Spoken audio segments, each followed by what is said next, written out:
Assalamu alaikum, I'm Aisha and you're watching Samaa News. Here are today's headlines.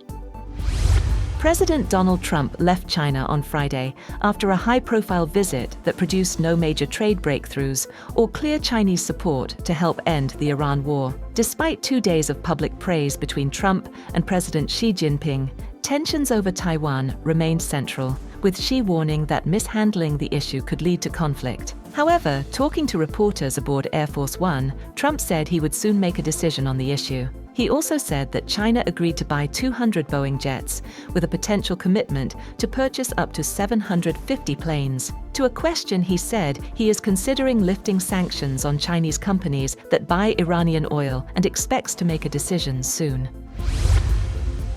US President Donald Trump has said that Washington is prepared to sign an agreement with Iran if Tehran suspended its nuclear program for 20 years.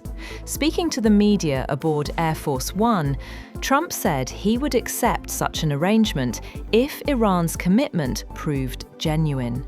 Trump claimed Iran previously conducted trade worth $500 million daily through the Strait of Hormuz, and said the blockade had disrupted Iranian commerce.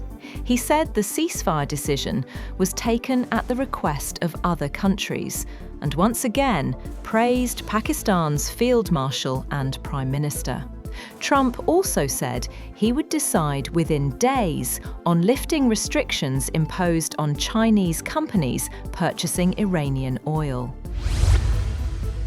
US President Donald Trump has said his patience with Iran is running out following discussions with Chinese President Xi Jinping as tensions in the Gulf region continue to intensify. In comments aired during an interview on Fox News' Hannity, Trump said Iran must make a deal as diplomatic efforts remain frozen. He warned that he was not going to be much more patient, signaling growing frustration over the ongoing conflict and lack of progress in negotiations. Trump also suggested that discussions around Iran's stockpile of enriched uranium were driven partly by public perception concerns, saying he would prefer US control over it for public relations reasons.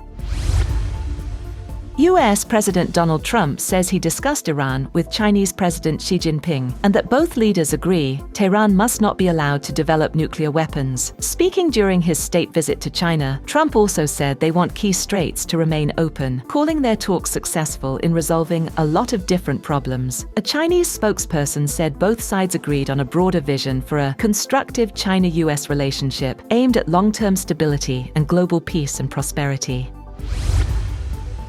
Iran has signalled strong openness to Chinese involvement in easing tensions with the United States.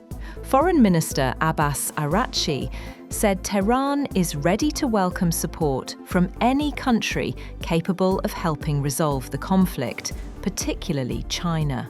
He stressed that Beijing is seen as a trusted partner with constructive influence in global diplomacy. The remarks were made in New Delhi during a BRICS foreign ministers meeting, where diplomatic deadlock and regional tensions dominated discussions. Araghchi said Iran and China are strategic partners with strong bilateral relations. Separately, Araghchi said US-Iran negotiations are suffering from a lack of trust, warning that Tehran wants clearly defined terms before agreeing to any deal. He said contradictory messages from Washington had deepened doubts over US intentions. He also insisted that vessels crossing the Strait of Hormuz must coordinate with Iran's navy unless they are hostile to Tehran. India and the United Arab Emirates have signed pacts on strategic defence cooperation, petroleum reserves, and supply of liquefied petroleum gas. An Indian government official said the pacts were signed during Prime Minister Narendra Modi's visit to the UAE. Meanwhile, India's state-run fuel retailers have raised petrol and diesel prices for the first time in 4 years by 3 rupees per litre, or more than 3%, to recoup some of the losses incurred due to higher global crude oil prices. That's all for now. For more updates, visit www.samaa.tv. Thank you for watching Samaa News.